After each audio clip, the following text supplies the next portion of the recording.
Welcome back ناظرین. غلام قادر صاحب, سیاسی مداخلت ہمارے یہاں بڑی ایک کامن سی چیز ہے. کوئی ادارہ کوئی محکمہ اس علت سے مبرہ نہیں ہے. آپ کو کس حد تک پولیٹیکل انٹرونشن کا سامنا کرنا پڑتا ہے؟ اب یہ مت کہیے گا کہ ایسا کچھ نہیں ہے. دیکھیں بات سنیں, ہم کسی آئی لینڈ میں تو نہیں رہ رہے, پاکستان میں رہے ہیں, اور پاکستان اور دنیا میں بھی سیاست ہوتی ہے, پاکستان میں بھی سیاست ہے, سیاستدان ہے, یہ ان کا جمہوری حق ہے کہ وہ گورن کریں اور انٹرونشن کریں. اور دیکھیں وہ انٹرونشن اب یہ ڈپینڈ ان پہ کرتا ہے کہ وہ کس حد تک کہاں پہ کیا انٹرونشن کرتے ہیں. ظاہر ہے وہ اپنی بات کریں گے, ہم اپنی بات کریں گے, ہم ان کو بتائیں گے کہ یہ چیز ہے, اس سے یہ کتنی حد تک وہ آپ کی بات مان لیتے ہیں؟ دیکھیں it depends from person to person. اور لیکن اب جس طرح میچورٹی آ رہی ہے سیاستدانوں میں اور وہ سمجھ رہے ہیں اس حوالے سے. سیاستدانوں میں میچورٹی آ رہی ہے, کس ملک کی بات کر رہے ہیں؟ میرے خیال میں پہلے کے مقابلے میں تو ہر چیز آپ پہلے کے مقابلے میں کر دیتے ہیں نا, یہ بات گول گول ہو جاتی ہے.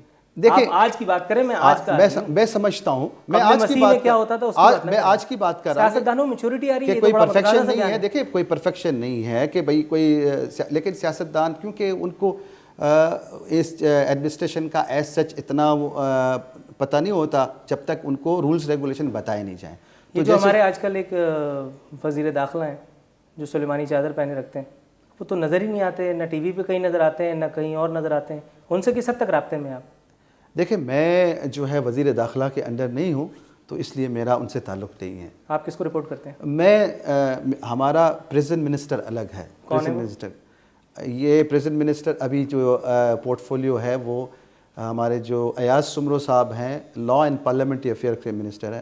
یہ انٹرونشن ان کے پاس ابھی پورٹ فولیو ہے.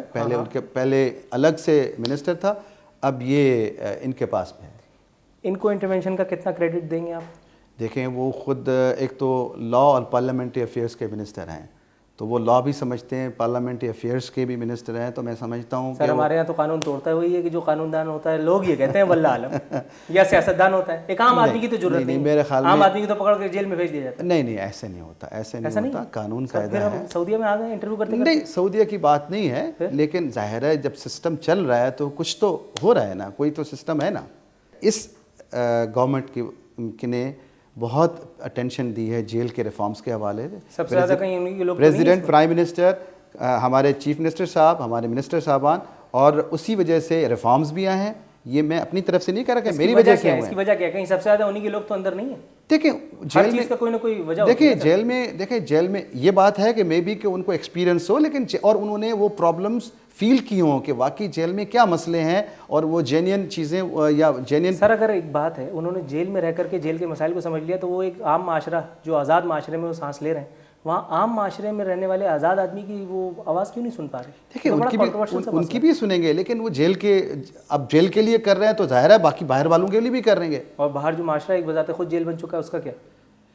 دیکھیں جیل وہ تو اب میں تو ان کو اس جیل سے تو چھٹکارا ہے, وہاں سے میرے خیال میں تو وہ میرے خیال میں جیل ہوتا ہے, اور باقی جو باہر کا معاشرہ وہ اس کو جیل کہنا مناسب نہیں ہے. اچھا, ترقی یافتہ ممالک میں ٹیکنالوجی کے مسائل کے یوزیج کے ذریعے بھی آپ بہت سارے مسائل پہ قابو پا رہے ہیں. ہمارے یہاں ملزمان کو اب تک فزیکلی پروڈکشن ان کی جاتی ہے کورٹ میں. یہ بذات خود ایک ٹپیکل وہ نہیں ہے, یعنی فرسودہ نظام. ایک تو اتنا الجھاؤ ہے کہ آپ یہاں سے لے کر کے جائیں, سیفٹی سیکیورٹی کی مسئلہ ہے, ٹریفک کی بھیڑ بھاڑ ہے, کوئی ملزم آگے پیچھے ہو جائے, کوئی اس کو مار دے, کوئی اور معاملات ہوں, تو آپ ٹیکنالوجی کے استعمال کے ذریعے کیوں نہیں ان علتوں پر قابو پاتے؟ بالکل. دیکھیں بات یہ ہے کہ ہم لوگ جب کمپیئر کرتے ہیں نا, تو ہم اپنے آپ کو کمپیئر کرتے ہیں ڈیولپ کنٹریز سے, جبکہ ہم ڈیولپنگ کنٹریز میں ہیں. تو دیکھیں ظاہرہ ہمارے ریسورسز یا ہمارے جو فنڈز پوزیشن ہے وہ اتنی نہیں ہے کہ ہم ساری باہر کی چیزیں ہیں, لیکن اس کے باوجود میں آپ کو بتاتا چلوں کہ ابھی ہمارے پاس سسٹم لگ رہا ہے جس میں ویڈیو کانفرنس کے ذریعے ایویڈنس ریکارڈ کیا جائے گا. سارے جو سینٹرل پریزن ہے اس میں ہائی کورٹ کے تھرو, ہائی کورٹ میں بھی وہ سسٹم لگے گا, اور ہمارے جو سینٹرل پریزنس ہیں اس میں بھی لگے گا, اور جو بھی اپیلز ہیں اس میں کسی بھی اکیوز کو یا کسی بھی انمیٹ کو آنا نہیں پڑے گا, اور ویڈیو کانفرنس کے ذریعے ہی اس کا ایویڈنس ریکارڈ کیا جائے گا. یہ اپنی جگہ پہ ابھی یہ سٹارٹ ہو گیا ہے, لیکن ظاہر ہے ہر Rome was not built in a day, تو ہر چیز ایک دن میں تو نہیں بنتی. تو جس طرح اب یہ چیزیں چل رہی ہیں تو مجھے امید ہے, اور یہ جو آپ کی بات صحیح ہے بالکل, ہمیں جس طرح ویڈیو ملاقات کا میں نے آپ کو بتایا کہ یہ ہم نے ٹیکنالوجی سے فائدہ لیا ہے, اور ہم نے یہ چیز فیسلٹی بھی دی ہے, لائک وائز ایویڈنس کا بھی جہاں تک بات ہے تو وہ بھی جہاں جہاں پاسبل ہے اس چیز کو بھی ایکسپلور کیا جا رہا ہے کہ ہم کس طرح اس کو. اس کے علاوہ کافی ابھی جو کورٹس ہیں جس طرح ATC کورٹس ہیں وہ بھی ابھی جیل میں بنا رہے ہیں, تو اس میں بھی پروٹیکشن کا مسئلہ ختم ہو جائے گا. پھر جوینائل جسٹس سسٹم میں جوینائل کے لیے جو کورٹس ہیں وہ بھی ابھی گورنمنٹ کی پالیسی ہے کہ وہ جیل میں بنائیں. تو یہ چیزیں پائپ لائن میں ہیں, ہو رہی ہیں.